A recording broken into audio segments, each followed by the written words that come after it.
All right, hello everybody. My name's Adam White. It is time again for another Advocacy with Adam for the Alaska Airmen's Association.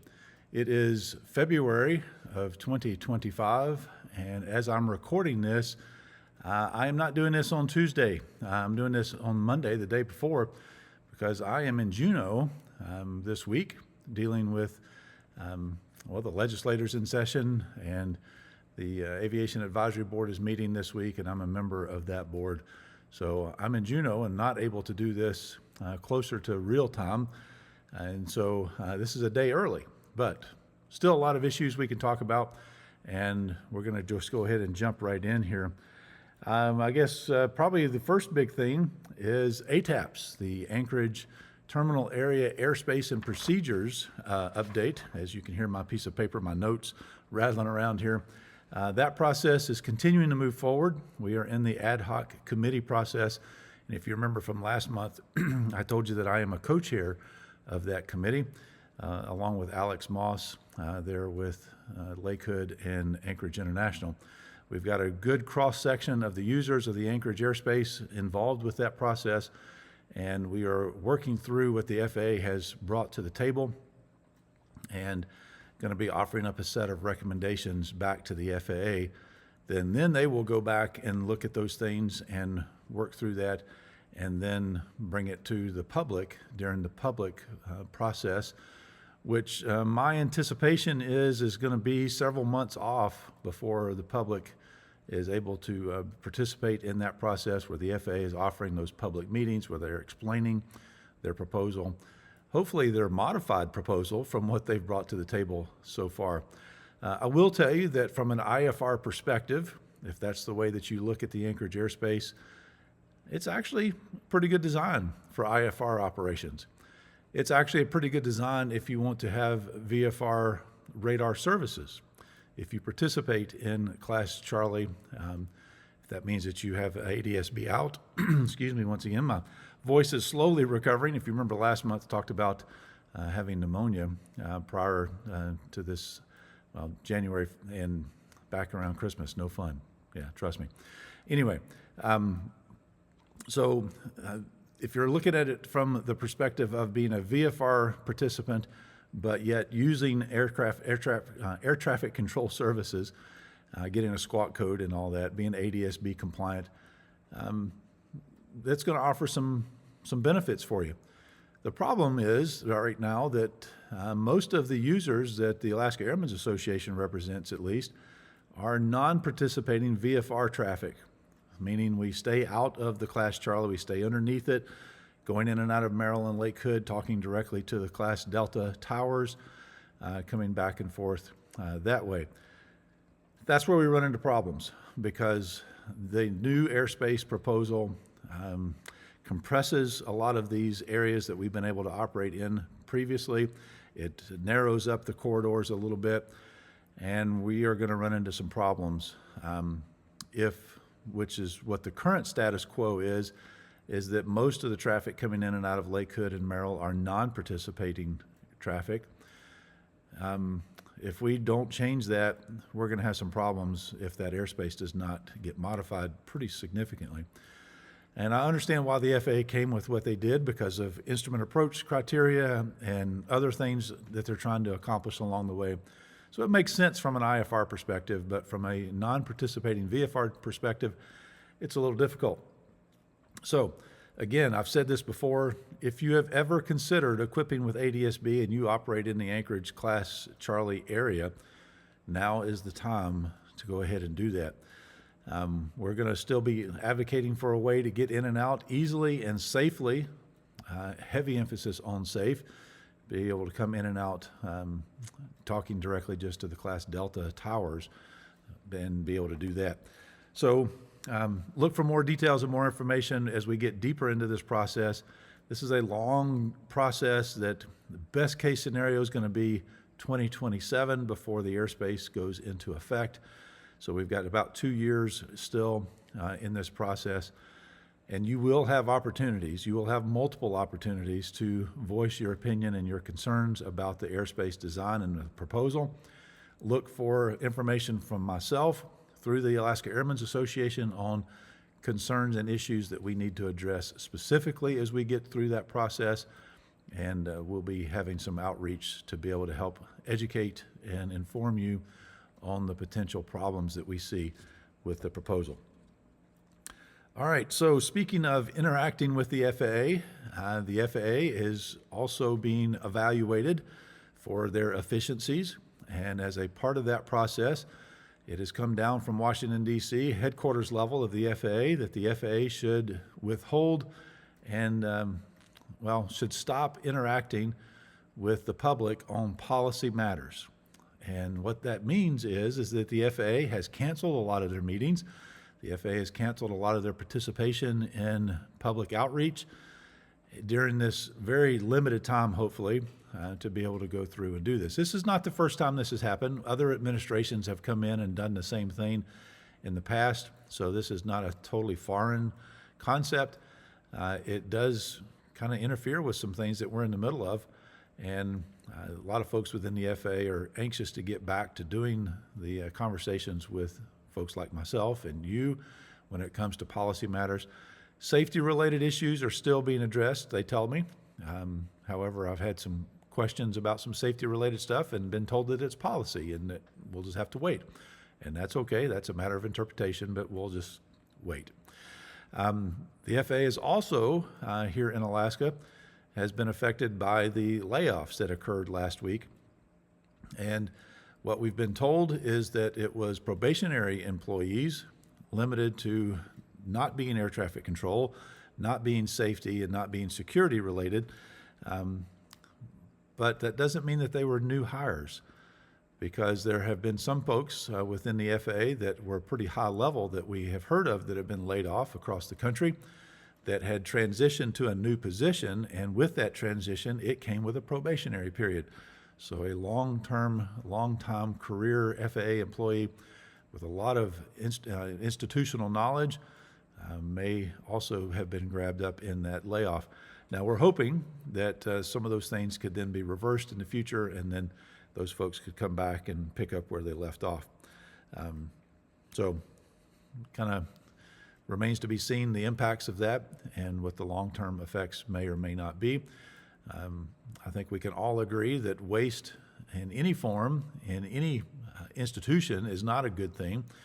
It's a matter of how do we go through and find it and eradicate it without causing too much hardship and pain along the way and being counterproductive. So I'm not sure where we actually fit on that spectrum some days, but other times it's, maybe I think we do know where we are. Sometimes I think they maybe they go a little further. Other times like, wow, that really cut deep. So anyway, we can talk about that in another time in another place. I mentioned going to Juneau this week and being able to participate in state level issues there with our legislators and with DOT.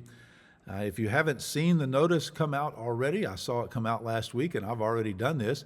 The 2025 GA survey has come out, and that is an annual thing that the FAA works through a contractor to kind of get a feel for what the fleet of aircraft have done in the past year, specifically here in Alaska, but a random sampling in the lower 48. But all Alaska registered aircraft are encouraged to participate.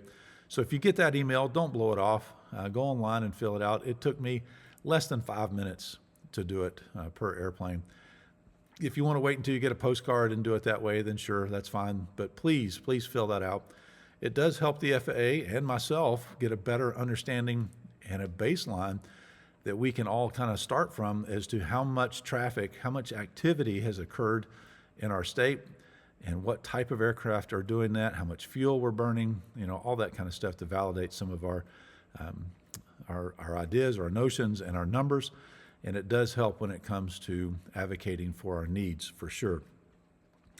Especially when we start talking about fuel. There's been a lot of things in the news these days about the transition away from leaded fuel to unleaded fuel, some lawsuits in California that are very concerning, some privacy issues involving fuel-related court cases that involve now ADS-B, and wow, it's just really kind of muddying up the waters quite a bit. So a lot of other things are kind of swimming around a lot of this, but numbers from the GA survey really do help us know and understand the true actual activity, not just here in Alaska, but around the rest of the United States. So, moving on to the next thing, I need some information from you, speaking of surveys, but some information directly from you about where you would like to have more weather data here in the state. Is it an airport that doesn't have a weather observation system that you'd like to see one? If there's a pass that you'd like to have more weather available in the pass, or just an area out in the middle of nowhere, out in the flats somewhere that you would like to have some weather information because it's important to know that and you don't have that information today.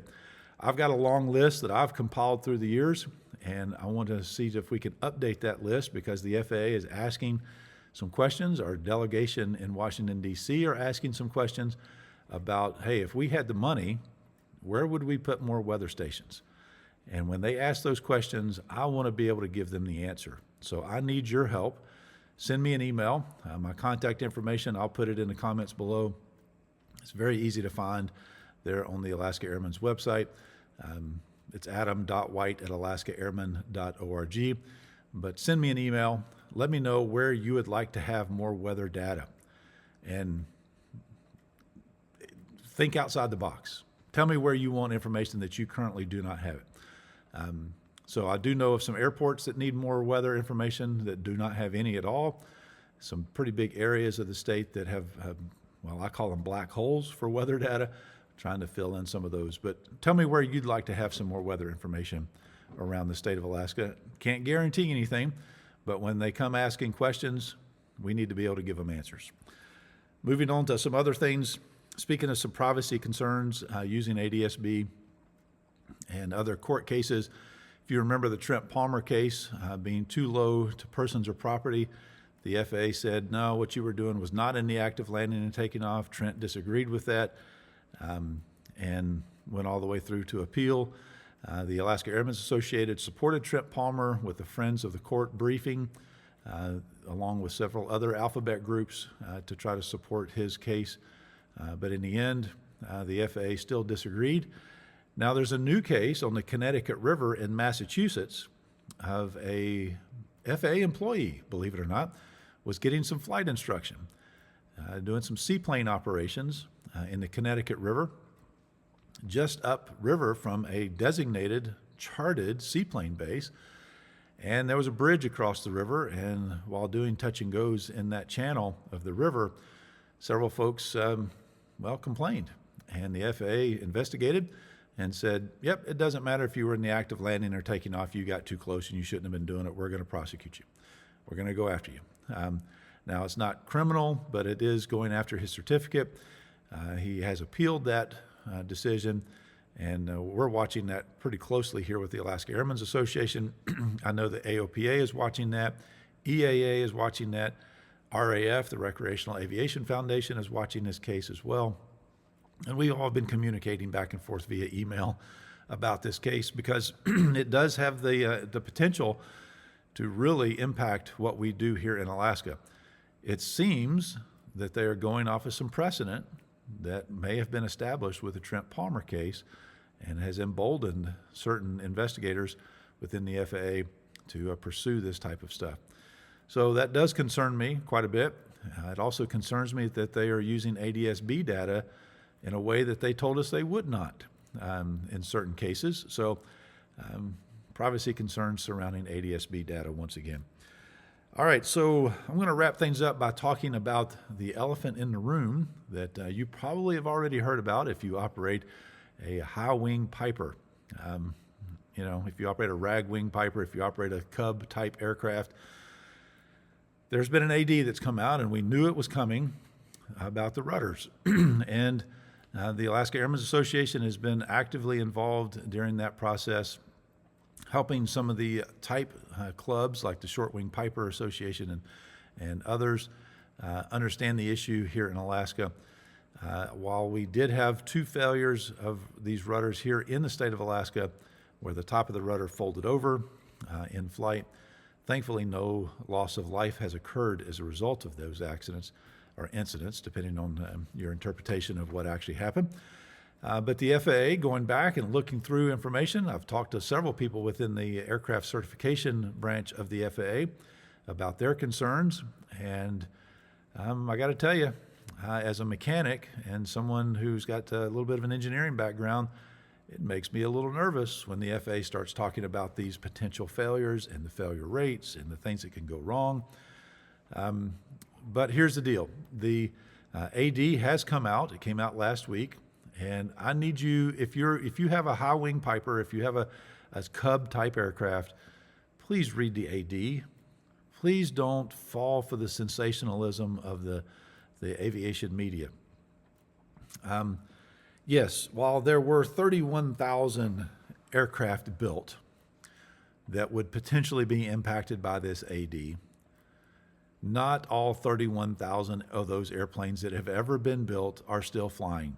We know that. We know aircraft that have been wrecked and have been totaled and have no longer been flying. The data plates are no longer in circulation. There's not 31,000 airplanes like this flying in the national airspace system today. According to the FAA, of which, by the way, updating the registry as often as we have to do now helped the FAA know how many aircraft are actively flying. Let me rephrase that. The FAA knows how many of these aircraft are currently registered. Hopefully, all the ones that are actively flying are currently registered, but that's a conversation for another time. The FAA says that of that 31,000 number that were totally produced, only 13,000, give or take, are still flying today. The FAA also estimates that only about 6,500 of those aircraft, of those 13,000, would be impacted by the AD. So here's what you need to do. You need to read the AD. You need to understand the AD, and you need to have a conversation with your mechanic sooner rather than later. Now, if you have a 4130 chromoly tubing rudder, you're good. You don't have to do anything. If your rudder is old and is not 4130, but the 1025 carbon steel, which was originally used by Piper way back in the day, all the way up until the late 60s, early 70s, I think it's early 70s, then you are affected by this AD. Now, depending on your horsepower, depending on whether or not you have a beacon on top of your rudder, there is different compliance periods for this AD. So the FAA did listen to the feedback about supply chain concerns and lower horsepower, not being on floats, no beacon on the top, all those kinds of things. And the FAA agreed that, yeah, we can give you a little bit more time to comply. So depending on your actual configuration, depending on the metallurgy in that rudder, you would have anywhere from not having to comply because you've got a 4130 chromoly rudder already, or anywhere from 2 years to comply up to 10 years to comply. And a lot of folks have said, well, there's no way that the supply chain can keep up with this with 31,000 rudders having to be purchased. You're right, but that's not what's going to happen. That's not what this is about. There's not 31,000 rudders that have to be replaced, people. Read the AD, understand the issues, and don't fall for the sensationalism that's being thrown around by a lot of people on the internet right now. There's only, according to the FAA estimates, about 6,500 or so, maybe more. I'd be willing to say that there probably may be a little bit more than that, but nationwide that would have to comply with this. And you've got minimum of 2 years to comply and a maximum of up to 10 years, depending on, again, the horsepower and other configurations of your aircraft. So that's why reading ADs is important, talking to your mechanic and helping work through that process so you fully understand what's involved with compliance with these ADs. I will tell you that although some people have said, well, it's not that big of a deal if the top of your rudder folds over in flight, it hasn't been a problem with the documented cases up to this point to where they did not crash and there were no fatalities. There have been some cases where it was next to impossible to control the aircraft once the rudder folded over like it did. You don't want your control surfaces failing in flight. So take a look at this AD. If you potentially have to comply with that, talk to your mechanic sooner rather than later and get it figured out. So I'm going to go ahead and wrap things up. Again, if you would send me some information about where you want some weather data that you currently don't have it. And again, be crazy with where you're thinking. We want to get a pretty robust list of potential places. So do that, and then get back to me, and I'll give you my email address here in the comment section as we work through all that. Pay attention and look for more updates about the Anchorage airspace redesign. And when we get closer to that public process, I'll be giving you more details and helping you figure out how to write your public comments when the time comes, of which we're nowhere close to that just yet. So with that, I look forward to seeing you and hearing you on the radio, seeing you in the skies, and we'll talk to you next month.